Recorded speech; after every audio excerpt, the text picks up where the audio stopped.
हमसे जुड़े रहने के लिए चैनल को सब्सक्राइब कीजिए। कहानी जैसे कुछ ऐसा, एक जमींदार के लिए उसके कुछ किसान एक भुना हुआ मुर्गा और एक बोतल फल का रस ले आए। जमींदार ने अपने नौकर को बुलाकर चीजें उनके घर ले जाने को कहा। नौकर एक चालाक लड़का था। ये जानते हुए जमींदार ने उससे कहा, देखो, उस कपड़े में जिंदा चिड़िया है और बोतल में जार है। खबरदार, जो रास्ते में उस कपड़े को हटाया, क्योंकि अगर उसने ऐसा किया तो चिड़िया उड़ जाएगी और बोतल सूंघ भी ली तो तुम मर जाओगे, समझे। नौकर भी अपने मालिक को खूब पहचानता था। उसने एक आरामदेह कोना ढूंढा और बैठकर भुना मुर्गा खा गया। उसने बोतल में जो रस था वह भी सारा पी डाला, एक बूंद भी नहीं छोड़ा।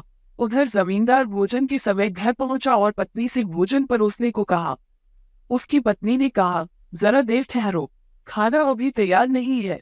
जमींदार ने कहा, मैंने जो मुर्गा और रस की बोतल नौकर के हाथ वही दे दो, वही काफी है। उसकी गुस्से की सीमा न रही जब उसकी पत्नी ने बताया कि नौकर तो सुबह का गया, अभी तक लौटा ही नहीं। बिना कुछ बोले गुस्से से भरा जमींदार अपने काम की जगह वापस गया तो देखा नौकर तान कर सो रहा है।